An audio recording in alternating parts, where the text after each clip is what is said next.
দেশের দ্রুততম মানবের মুকুট কাউকে কেড়ে নিতে দেননি ইমরানুর রহমান।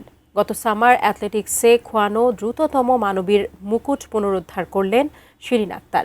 ঢাকা জাতীয় স্টেডিয়ামে রোববার শুরু হওয়া জাতীয় অ্যাথলেটিক্সের প্রথম দিনেই ১০০ মিটার স্প্রিন্টে নিজেদের শ্রেষ্ঠত্ব প্রমাণ করেছেন দুই গতিতারকা।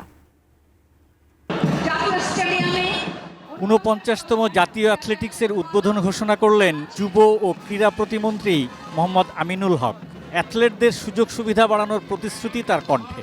অ্যাথলেটিক্সের জন্য কি কি করণীয় রয়েছে, কি কি সুযোগ সুবিধা দরকার, আমার জায়গা থেকে কি কি করণীয় রয়েছে, বিশেষ করে আমি কোনো অবকাঠামো না, আমি আমার ওই খেলোয়াড়দের যারা অ্যাথলেট যারা পার্টিসিপেট করছেন তাদের সর্বাত্মক সুযোগ সুবিধা আমি নিশ্চিত করতে চাই ইনশাআল্লাহ। তাতেই অনুপ্রাণিত হয়ে ট্রাকে যেন দুর্বার ইমরানুর রহমান।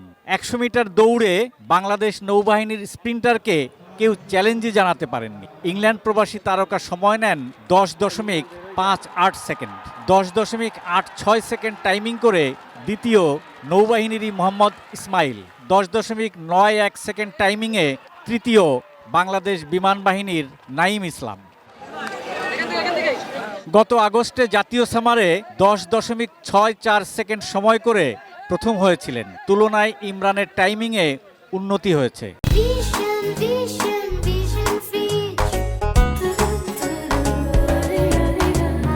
2022 থেকে এ পর্যন্ত 6 বারের দ্রুততম মানব দেশের গণ্ডি ছাড়িয়ে যেতে চান সামনে। ইনশাল্লাহ কমনওয়েলথ গেম, এশিয়ান গেমস আর নেক্সট ইয়ার যদি সাউথ এশিয়ান গেম থাকে আমি ভালো পারফরমেন্স দিতে পারবো।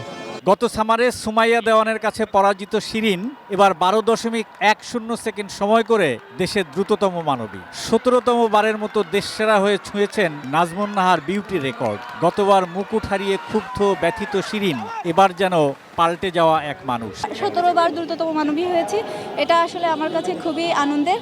এর পেছনে আমার কোচ আব্দুল্লাহ হেল কাফি স্যার সব মিলিয়ে সবার আসলে সাপোর্ট। পবিত্র কুণ্ডু, এটিএন নিউজ, ঢাকা।